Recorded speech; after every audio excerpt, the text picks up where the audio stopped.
Fala galera, estamos aqui hoje com Felipe Assensi, ele que é professor da Universidade do Estado do Rio de Janeiro, pós-doutor em Direito pela Universidade do Estado do Rio de Janeiro, doutor em Sociologia pelo Instituto de Estudos Sociais e Políticos, mestre em Sociologia pelo Instituto Universitário de Pesquisas do Rio de Janeiro, advogado formado pela Universidade Federal Fluminense, cientista social formado pela Universidade do Estado do Rio de Janeiro, pesquisador do Laboratório de Pesquisas sobre Práticas de Integralidade em Saúde. Foi coordenador da pesquisa Judicialização da Saúde no Brasil entre o Conselho Nacional de Justiça e a UERJ.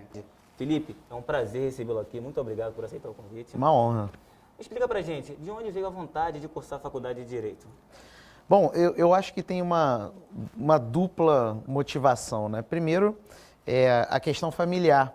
Meu pai fez direito, meu pai advogou também durante muito tempo, depois se tornou juiz do trabalho, né? E eu sempre vi o meu pai como um grande exemplo de jurista, uma pessoa que sempre me despertou uma admiração muito grande, né, como um profissional do direito. E a outra motivação é que eu sempre me senti inclinado para as ciências humanas, né? Nunca foi de exatas. Nunca fui de exatas. Né? E depois de um bom tempo, é muito interessante isso, Rogério, eu fui descobrir que eu gosto de exatas, né? Hoje eu trabalho muito com matemática financeira, eu trabalho porque a minha profissão exige isso, né? Que eu saiba fazer planilha em Excel, que eu saiba fazer cálculo, que eu saiba fazer uma análise de balanço.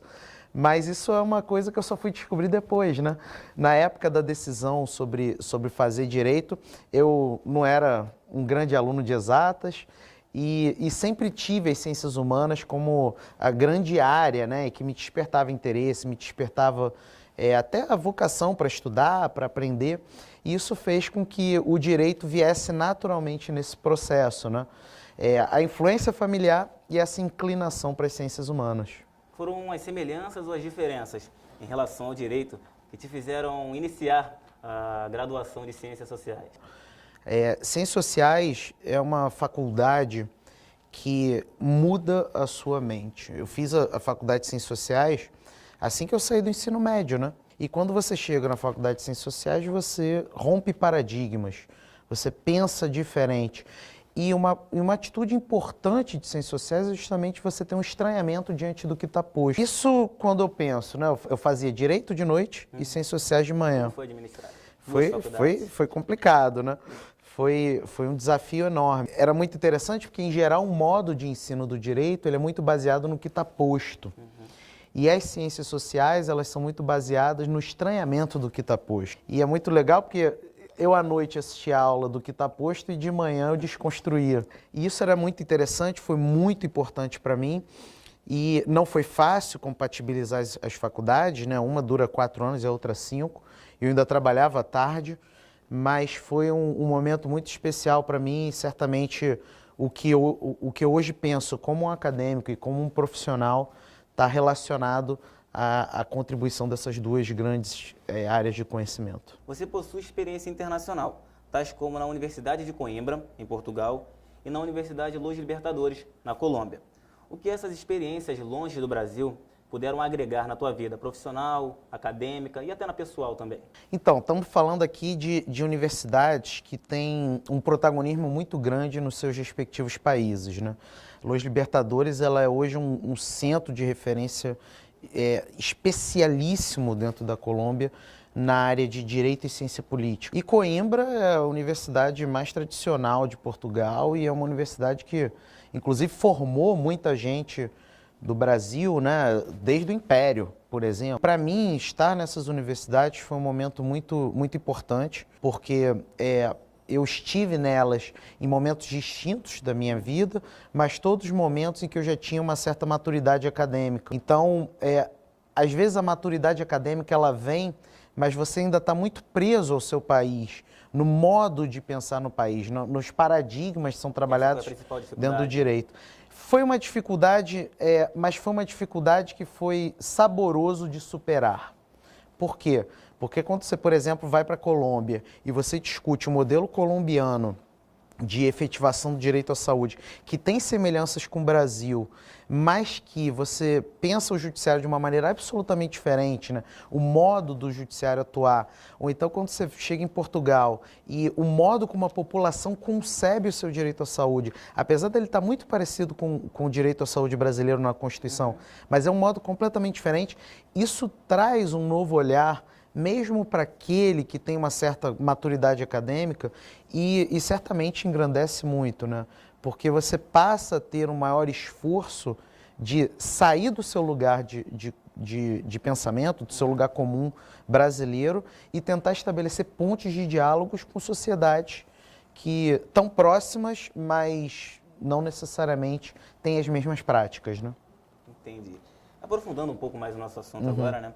A que se deve o fato de haver um crescimento surpreendente de demandas judiciais envolvendo o direito à saúde? Ah, sim, essa é uma pergunta que rende uma tese de doutorado, né? Eu trabalho com saúde há 13 anos, né? Eu desde sempre trabalhei com saúde, eu concebo a minha existência como jurista e como sociólogo, pensando em saúde, né? Direito sanitário e sociologia da saúde. E hoje você tem, digamos, o fenômeno da judicialização da saúde, né, que as pessoas levarem ao judiciário suas demandas de saúde, isso é algo que é, digamos, multicausal. Tem várias causas. A gente pode dizer que, de um lado, nós temos uma Constituição que é muito garantista, isso é muito bom. Né? O indivíduo no Brasil é um indivíduo que é bem revestido de direitos. Tá? Nós temos uma Constituição muito interessante, muito positiva em termos de direito. Por isso que eu sou um daqueles partidários que sou contra ter outra Constituição. Eu prefiro a gente... aquele ditado, né, do melhor ter um na mão do que dois voando. Esse um na mão que a gente tem é muito bom. Tá? Não é uma Constituição perfeita, mas é uma Constituição que é muito boa. Então, a gente tem um indivíduo que tem direitos. A gente tem também mecanismos para efetivar esses direitos. E mecanismos democráticos, tá? Mecanismos democráticos. Por exemplo, todo mundo pode propor ação judicial. Uma coisa é se você tem razão, outra, mas todo mundo pode propor ação judicial. Além disso, existe no Brasil uma série de instituições que, de certa maneira, vão auxiliar o cidadão no processo judicial, na ação judicial, como a Defensoria Pública, como o Ministério Público e a própria advocacia privada, né, que pode também atuar. Então você tem instituições que vão auxiliar o cidadão nisso. Agora, no caso de saúde, é muito curioso ver, tudo bem, se diz que tem a judicialização da saúde, eu inclusive coordenei a pesquisa lá no Conselho Nacional de Justiça, que foi uma pesquisa gigante sobre isso, mas é muito interessante ver que ela ocorre muito mais sobre cura do que sobre prevenção. Tudo que envolve cura, medicamento, cirurgia, tratamento, próteses, órteses, internações, enfim, conjunto de serviços de cura. Prevenção, muito pouco. Um exemplo de prevenção, vacina, tá? Programas de prevenção, câncer, seja lá o que for. A gente tem uma judicialização muito maior sobre cura. Uma vez, eu ainda vou fazer uma pesquisa sobre por que ocorre isso. Tá? Eu tenho uma suspeita. A minha suspeita é de que o brasileiro, ele não concebe ainda a prevenção como um direito. Em se tratando de cirurgias, próteses ou até mesmo medicamentos, como o indivíduo fica sabendo qual ente da federação é o responsável por tal procedimento para que o mesmo não seja prejudicado?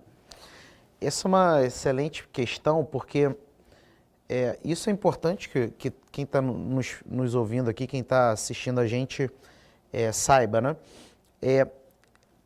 A distribuição de competência dos entes da federação em saúde, né? Ou seja, o que cabe à União, o que cabe aos estados, o que cabe aos municípios, ela tem uma parte que é assim, né? Didática, digamos assim, é bem organizada, mas tem também uma zona de interseção que faz com que, às vezes, municípios respondam por demandas que são de competência do Estado, ou o Estado responda por competência da União, ou até mesmo municípios por competência da União, e por aí vai.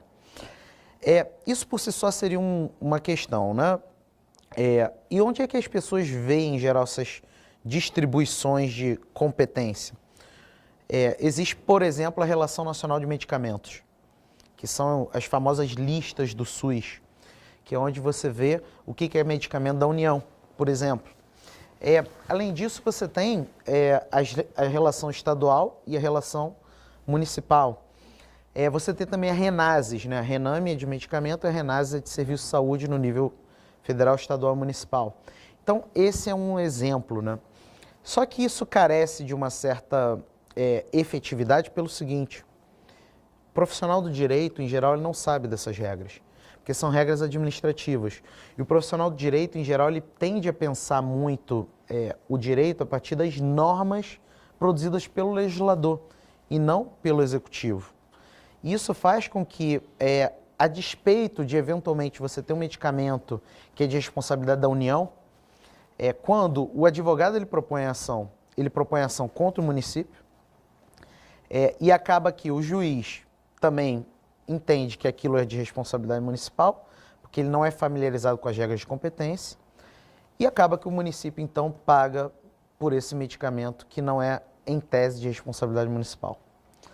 Isso causa um certo problema sistêmico, e mais, no nível municipal, a gente observa que ele é o maior réu. Tá? Isso daí, todas as minhas pesquisas mostram isso. O município é o maior réu na judicialização da saúde. Às vezes por coisas que ele deveria fazer e não fez, mas às vezes por coisas que ele não deveria fazer, porque são de competência do Estado ou da União, e por isso não fez. Então, Felipe, no teu ponto de vista, há alguma maneira de acabar com essa distância envolvendo os profissionais de direito com questões relacionadas à saúde, tendo em vista que decisões são tomadas de maneira equivocada justamente pelo distanciamento dos profissionais do assunto? A gente está avançando muito nisso, né? Se a gente compara com 10 anos atrás, hoje os profissionais de direito eles têm uma maior proximidade ou uma maior tendência de proximidade com as questões de saúde, né? Se a gente pensa, por exemplo, todo o investimento que o Conselho Nacional de Justiça fez em 2009, 2010, 2011, principalmente, né, em estruturar certas bases para que os profissionais do direito eles tenham mais conhecimento de saúde.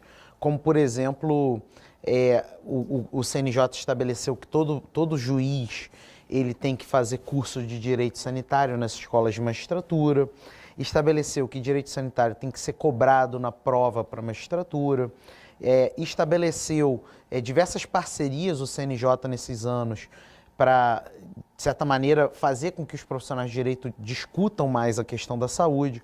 Então, nós temos avançado, né?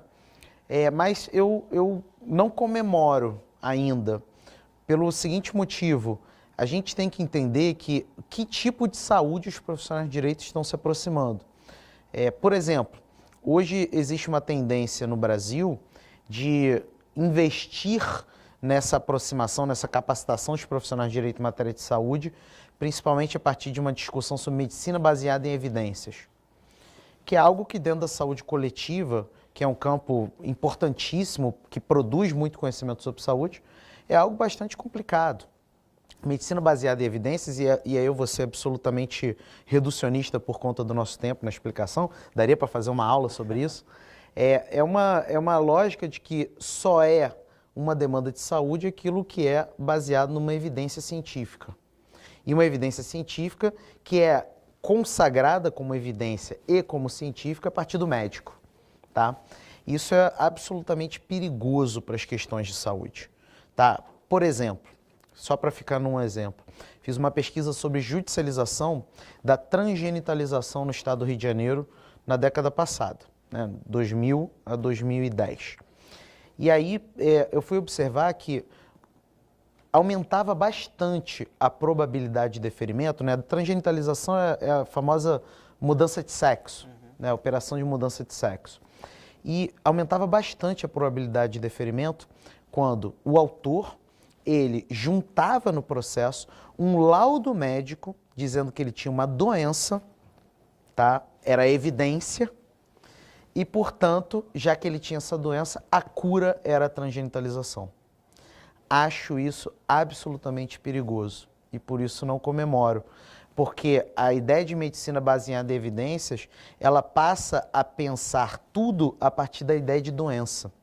E saúde não é somente doença. Saúde não se reduz à questão da doença. Saúde também diz respeito a bem-estar.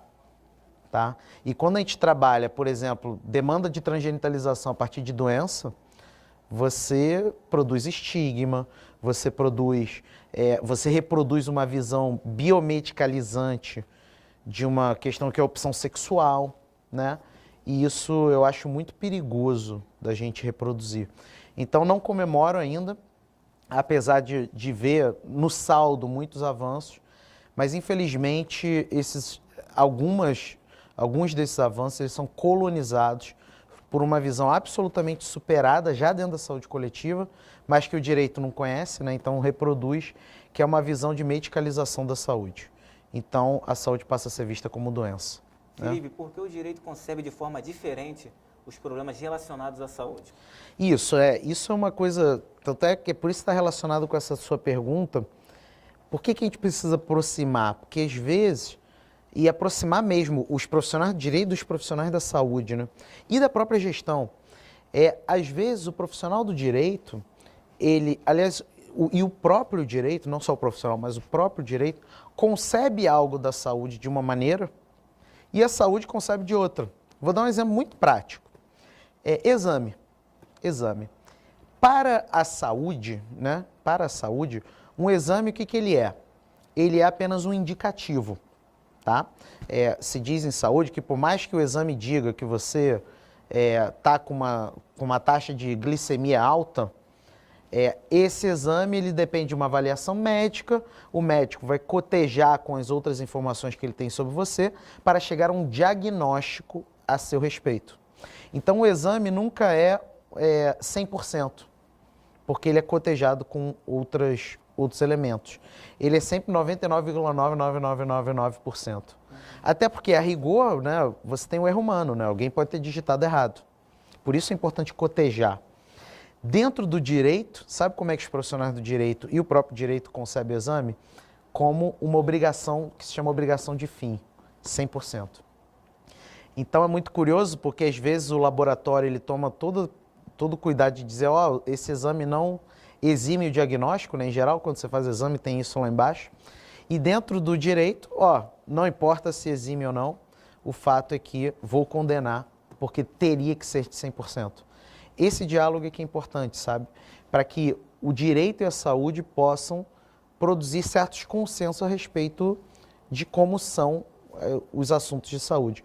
Uma outra coisa, venda de plantão, isso é um assunto muito sério, Rogério. Vamos supor, o profissional de saúde, ele é um servidor público, e aí ele está lá, é muito comum, é um costume, né? Eu não posso ir hoje, vou vender o meu plantão para o meu colega. Tá? E aí ele vai lá e eu repasso o recurso. Isso é algo muito costumeiro, né? É o que se chama dentro da saúde, do direito de consuetudinário, é costumeiro. Os profissionais de saúde eles fazem isso regularmente. Dentro do direito, isso é crime, para você ter ideia, né? Se eu me faço substituir por um terceiro que estranha o corpo clínico, no caso do público, né? Um profissional de saúde pública, ele é um crime de falsidade ideológica. Então, é algo bastante sério, né? É óbvio que hoje não se fiscaliza tanto isso, mas é um crime, não deixa de ser. Felipe, você coordenou uma pesquisa no Conselho Nacional de Justiça, CNJ, né, sobre as práticas exitosas de diálogo entre gestão e direito. Explique para a gente o que significa essa interação. Sim, essa pesquisa foi muito interessante, né? Eu coordenei essa pesquisa, o Conselho Nacional de Justiça ele é o grande órgão hoje que faz essa política pública do judiciário para a saúde. E aí não é um termo meu, tá? É o próprio CNJ que diz esse termo. E o CNJ ele fez um edital grande, né, de seleção. A pesquisa foi feita pela UERJ e eu fui o coordenador da pesquisa.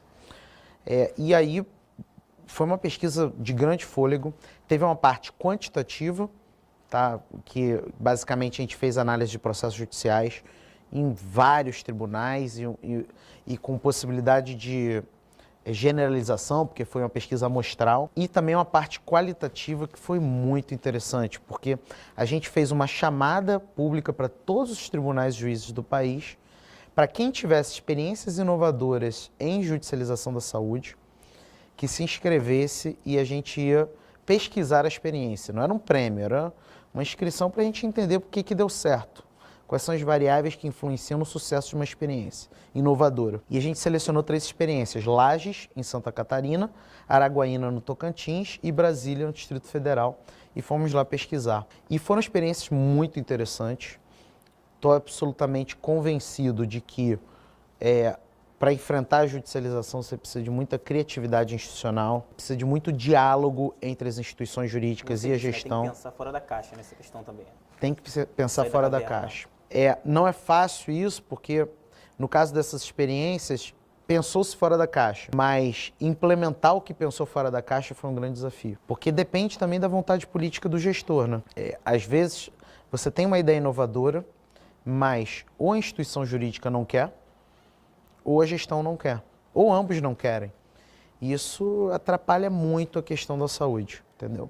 Pegando um gancho aí no nosso bate-papo anterior, na pergunta anterior que eu fiz, qual o impacto econômico das sentenças e por que, em alguns lugares, pouco se discute o aprimoramento do serviço de cumprimento de mandado judicial em saúde? Perfeito. Hoje o impacto é grande, né, das sentenças judiciais.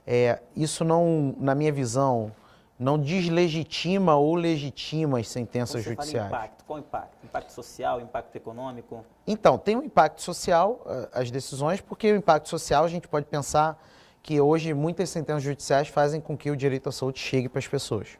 Porque não basta estar na Constituição, tem que chegar, né? Mas existe um impacto econômico, certamente, tá? Eu costumo dizer que a judicialização ela não é boa ou ruim em si. Ela produz efeitos positivos e negativos, tá? Então, exemplo de efeito positivo, efetivo direito à saúde, faz com que aquela pessoa que tem uma carência de um medicamento, ela receba aquele medicamento. Faz com que o gestor ele esteja mais atento de que tem alguém ali, que é o judiciário e os advogados, os promotores, os defensores que estão ali ativando o gestor.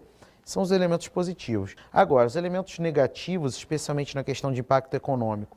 Você tem um primeiro problema que a maioria das ações judiciais de saúde é individual, não é coletivo. Ou seja, sou eu que proponho a ação, você que propõe a ação. Então, é um acúmulo de ações individuais. Não é comum no Brasil você ter ações coletivas em saúde. Ou seja, um grupo de portadores de câncer propõe uma ação judicial em que todos assinam. Existem essas ações judiciais, mas eu estou falando aqui de volume, né? O volume é menor. E o impacto de uma individual é maior. Porque pensa só, eu consegui um coquetel para tratamento de HIV, né? Uma medicação para tratamento de HIV. E aí o município, o estado, a União, seja lá quem eu processei e ganhei, vai ter que comprar esse medicamento. Essa é uma compra, vamos supor que o medicamento ele custa R$1.000. Como é uma compra para mim, que vai exigir um único processo de dispensa de licitação e tudo mais, esse valor já vai para 3.000. Só que é o seguinte, é uma compra emergencial, porque eu tenho mandado judicial que manda me fornecer amanhã. Então já vai para 10.000. Tá claro? Se fosse no coletivo, o poder de barganha do município, né, para comprar não seria de um medicamento, seria de 200 medicamentos. E aí, certamente o valor unitário reduziria. Então isso é uma questão que é da natureza da litigiosidade. Ela é predominantemente individual, porque a minha demanda não é igual à sua, né? E às vezes não dá tempo de eu me reunir com as pessoas para a gente demandar coletivamente, né? Então às vezes se critica, a judicialização é ruim porque a demanda ela é individual, mas o problema de saúde é eminentemente individual. E às vezes não tem organização aquela pessoa, organização coletiva, para vocalizar isso de uma maneira mais ampla. Mas um outro impacto que a gente pode pensar, hoje tem municípios que até já colocaram dentro da sua rubrica orçamentária, já o planejamento do ano seguinte, né, do orçamento, já colocaram lá, cumprimento de mandado judicial em saúde. Isso é curioso, mas ao mesmo tempo é inquietante. Por quê? É curioso porque, em geral, a gente não coloca no orçamento cumprimento de mandado. Mas é inquietante porque isso faz com que a gente passe a assumir que o município já sabe que não vai cumprir e ele já está reservando um recurso para aquilo, né? Então, é inquietante, eu fico bastante preocupado com isso, especialmente, né, porque se você pega os municípios que já fazem isso, conforme vão passando os anos, a rubrica orçamentária para cumprimento de mandado vai aumentando, né? E qual é o problema disso? A compra é sem licitação, o preço é maior, e isso gera um desperdício de recursos maior. Então, Felipe, qual o meio mais adequado de garantir integralidade ou até mesmo coerência em cada sentença ligada à área de saúde? Tem um texto que é sobre isso, né? Assim, a gente consegue um monte de coisa com a ação judicial, mas a gente não consegue certamente uma coisa: integralidade. Não tem ação judicial no mundo que vá garantir integralidade na relação do profissional de saúde com o usuário do serviço de saúde. Não tem. Por quê? Porque a integralidade, ela tem vários sentidos, né? Mas alguns desses sentidos dizem respeito ao seguinte: diálogo, né, entre o profissional de saúde e o usuário. O usuário não ser fragmentado, ele não ser visto como um fígado, ele não ser visto como um coração, ele ser visto como uma pessoa. Porque isso daí tem efeitos seríssimos, né? Vamos supor, vai no cardiologista e o cardiologista resolve o problema do coração com uma medicação X. Mas a medicação X cria um problema no fígado. Aí ele vai ter que ir no hepatologista para resolver o problema do fígado. E aí ele vai no fígado e aí o hepatologista passa uma outra medicação que cria um problema no pâncreas. Ele não é um indivíduo ali, ele não é uma pessoa, ele é um conjunto de órgãos, né? E que é totalmente fracionado em função das especialidades médicas.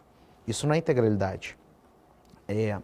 A integralidade está relacionada à democracia dentro da saúde. Então, da sociedade poder participar diretamente, influenciar e decidir sobre os rumos da política de saúde, com conselhos de saúde, com conferências de saúde. E a integralidade está relacionada ao compromisso do profissional de saúde em fazer o seu melhor pelo usuário. Felipe, novamente foi um prazer recebê-lo aqui. Uma Espero honra. que você volte mais vezes. Espero ter auxiliado nessa discussão bem legal sobre direito à saúde, judicialização. Rogério Almeida para a TV Juliano Moreira.